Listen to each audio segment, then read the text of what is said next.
The transmission came through at 2:14 a.m. Moscow time. Traffic controllers at Sheremetyevo International Airport heard in their headsets would trigger the most catastrophic aviation shutdown in Russian history. This is Moscow Control. The voice cracked through the static, barely maintaining professional composure. Emergency ground stop effective immediately. Repeat emergency ground stop. All inbound flights divert to alternate airports. All departures canceled until further notice. This is not a drill. In the international arrivals hall 300 meters below that control tower, thousands of passengers suddenly went silent as the PA system delivered a message that isn't supposed to happen in the capital of a nuclear superpower claiming to be winning a war. Please move away from the windows. Remain calm and await further instructions. But 380 kilometers to the northwest, in the industrial heartland of Veliky Novgorod, the night was anything but calm. The Akron chemical facility, vital to Russia's artillery ammunition production, a facility everyone assumed was protected by layers of air defense systems, was burning. And it wasn't just burning. It was detonating in secondary explosions, so massive that seismographs 200 kilometers away registered the shockwaves.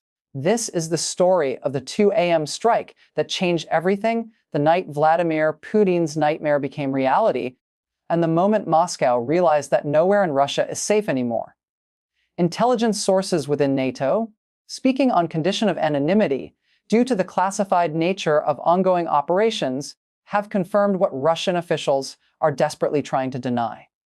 At approximately 1:47 a.m. on December 20th, Ukrainian forces launched what military analysts are now calling the most sophisticated deep strike operation of the entire war. According to intercepted Russian Ministry of Defense communications, now circulating among allied intelligence agencies, Ukraine deployed a coordinated swarm of at least 287 heavy attack drones in a single operational window, targeting the nerve centers of Putin's war machine with such precision that Russia's vaunted air defense network completely collapsed under the assault. A senior NATO military official briefed on the strike assessment and, speaking to multiple outlets under strict background conditions, described what happened in terms that should terrify every Russian general. This wasn't a probe. This wasn't harassment fire. This was a saturation attack designed to overwhelm every layer of Russian air defense simultaneously, and it worked. Russia's integrated air defense system failed catastrophically when faced with a coordinated Ukrainian strike package. They couldn't track the prioritized threats. They couldn't protect their own capital city. That's not a tactical failure. That's a systemic collapse. The attack began with something far more insidious than the drones themselves. According to sources familiar with Ukrainian operational planning, in the hours before the main strike, Ukrainian electronic warfare units initiated a coordinated deception campaign designed to blind Russian radar networks. High-altitude decoy drones flooded Russian early warning systems with false contacts. Air defense operators were tracking hundreds of phantom targets, burning through their interceptor missiles on decoys while the real strike package approached at low altitude, hugging terrain, invisible to radar systems designed to track high, flying threats. A Russian air defense commander, his voice captured in a transmission recorded at 2:03 a.m. and now being analyzed by Western intelligence, can be heard screaming into his radio to theater command in Rostov. We have multiple inbound tracks from all vectors. Repeat, all vectors. We don't have enough interceptors to engage everything. Request immediate priority guidance. The response he received, according to the transcript now circulating among NATO analysts, was silence. Because the commanders who should have provided that guidance were dealing with their own crisis as Ukrainian drones began hitting targets across Western Russia simultaneously. The primary target was the Akron chemical facility in Veliky Novgorod, a sprawling industrial complex that produces ammonia and nitrogen-based compounds. That sounds agricultural. It is absolutely neither. The chemicals produced at Akron are the fundamental precursors for high explosive manufacturing the built-in blocks of the artillery shells that Russia fires by the thousands every day in Ukraine. In a war of attrition where ammunition is the currency of survival, Akron isn't just a factory. It's a central bank for Putin's war effort. And at 1:56 a.m., Ukrainian precision strike drones found it. Video footage, geolocated by multiple independent analysts to the Akron facility and verified through satellite imagery, shows the moment of impact. The first drone hits what appears to be a storage tank, creating a fireball that illuminates the night sky for kilometers. Then, 7 seconds later, a secondary detonation, massive, catastrophic, the kind of explosion that only happens when you hit stored product. A chemical engineer, speaking anonymously to Western media, analyzed the footage and described what happened in clinical terms. That secondary blast signature is consistent with a large-scale ammonia detonation. We're talking about hundreds of tons of stored precursor igniting simultaneously. That facility won't be operational for months, possibly years. This is the kind of strike that has strategic consequences far beyond the immediate damage. But Ukraine didn't stop with Novgorod. The swarm split, and while Russian air defense focused on the massive attack, hitting their chemical infrastructure, a second wave of drones turned south toward the capital itself. And what happened next hasn't occurred in Moscow since World War II.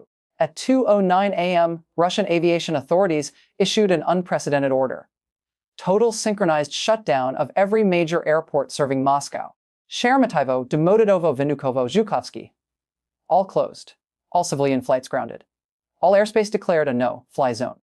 The nation that claims its S-4 air defense systems can shoot down stealth fighters had to ground its entire civil aviation fleet because it could not guarantee the safety of a passenger jet over its own capital city. Vladimir Putin's entire social contract with the Russian people is built on a single promise. I take your freedoms, I take your sons for the army, but I give you order, I give you stability. I keep the war far away from Moscow. At 2 a.m. on December 20th, that contract shattered. The war wasn't far away. The war was circling Moscow's airports. The war was forcing planes to divert. The war had come home, and Putin's air defense network was powerless to stop it. A passenger on a diverted flight, speaking to Russian independent media before the interview was taken down, described the scene inside the aircraft as panic mixed with disbelief. The pilot came on and said we couldn't land in Moscow due to technical reasons. But then people started getting messages from family on the ground saying there were air raid sirens, that drones were over the city. Everyone understood what was happening. Everyone understood that our military couldn't protect us. And while Moscow's airports sat dark and silent, Ukrainian drones were finding more targets. According to reports from Russian regional governors, confirmed through satellite imagery analysis, strikes hit fuel depots in the Ryazan region, ammunition storage facilities in the Tver region, and logistics hubs supporting Russian military operations. These weren't random targets. These were systematically selected nodes in Russia's military supply chain and hit simultaneously to maximize disruption. A retired U.S. Air Force colonel, now working as a defense analyst, put it in terms that military professionals understand. What Ukraine did requires real-time intelligence on Russian air defense positions, sophisticated mission planning software, reliable command and control networks, and trained operators. Ukraine just demonstrated they have all four. Russia should be terrified. Now here's where this story connects directly to Vladimir Putin, because this strike wasn't just about destroying infrastructure. This was about destroying the illusion of invincibility that Putin has carefully cultivated for over 2 decades. Putin built his political identity on the image of the strong leader who restored Russia's military might, who made Russia feared again. And at 2 a.m., Ukrainian drones flew through that image like it was tissue paper. According to sources familiar with Russian leadership communications, Putin was not in Moscow when the strikes occurred. He was at his Valdai residence, a heavily fortified compound he increasingly uses because even he no longer trusts the security of facilities closer to Ukraine. But his physical location is irrelevant. What matters is that his air defense network, the system he spent billions developing, the technology he sold to Iran and China and Syria as pro-Russian military superiority, failed spectacularly in its most basic mission, protecting the Russian capital. Russian state media attempted to claim that all 287 drones were shot down, a perfect defensive record. But simultaneously, the Russian Ministry of Emergency Situations announced emergency maintenance at the Akron facility. Regional governors posted warnings telling citizens not to touch debris from downed drones. And the airports remained closed for 7 hours. The lies are structural because admitting the truth will require Putin to explain how a country he called a failed state has developed the capability to strike the Russian heartland at will 4 years into his special military operation. But here's the part that should keep Putin awake long after the drones have gone. The timing of this strike. We are the middle of a critical diplomatic moment. The incoming US administration has been making noise about deals and negotiations. And the narrative being pushed by Moscow is that Russia has won on the battlefield. That resistance is futile and negotiation is Ukraine's only option. Ukraine's 2 a.m. strike demolishes that narrative with the same precision it demolished the Akron facility. Because if Russia has won, if Russia controls the battlefield, then why is Moscow scrambling jets over its own capital? Why are Russian air defense batteries being pulled from the front lines in Donbass and redeployed to protect Moscow and St. Petersburg? The answer is simple and devastating. Russia hasn't won. Russia is losing the capacity to defend itself while simultaneously trying to sustain an offensive that is bleeding its military white. Intelligence analysts within Western agencies describe what's happening in Russian military planning as a forced choice scenario. Every S-400 battery moved back to protect Moscow is one less system covering Russian forces in Zaporizhzhia. Every air defense platform parked on a Moscow rooftop is one less platform protecting supply convoys in occupied Donetsk. Russia is being forced to choose between protecting the war effort and protecting the regime. And when authoritarian regimes face that choice, history tells us they always choose the same way. They protect the leadership. They protect the capital. They strip the front lines naked if necessary because the palace must be defended, even if it means the war cannot be won. But there's an even deeper wound that this strike has inflicted on Putin's strategic position. The psychological impact on Russia's population. For 2 years, Putin has sold the Russian people in a narrative that the war will never touch Moscow. When the air raid sirens sound in Moscow, when airports shut down, when your flight is canceled because Ukrainian drones are overhead, you can't pretend anymore. A leaked internal report from the Russian Ministry of Internal Affairs, obtained by European intelligence sources, analyzes public sentiment in Moscow following the airport shutdown. The report notes a significant spike in online searches for emigration information, a measurable increase in queries about military draft exemptions, and most concerning for Putin, a growing perception among Moscow residents that the government cannot protect them. The report's summary contains a line that should terrify Russian leadership. If the population of the capital begins to believe that the war can reach them, personally, support for continued military operations will erode rapidly regardless of propaganda efforts. That erosion is exactly what Ukraine is counting on, because wars don't end when armies collapse. Wars end when populations lose faith in their leaders' ability to deliver security. The international implications extend far beyond Russia and Ukraine. Countries around the world that have purchased Russian air defense systems just watch those systems fail catastrophically against a coordinated drone attack. Iran, which relies on Russian air defense to protect its nuclear facilities, is watching. China, which has integrated Russian systems into its defense, is watching. A senior official from a Middle Eastern country that operates Russian air defense systems, speaking to Western media on condition of total anonymity, described the reaction as shock and urgent reassessment. We were told these systems were proven, that they could handle any aerial threat. Now we're watching them fail against drones that cost a fraction of what we paid for the defense systems. Our leadership is questioning whether we've wasted billions on equipment that doesn't work as advertised.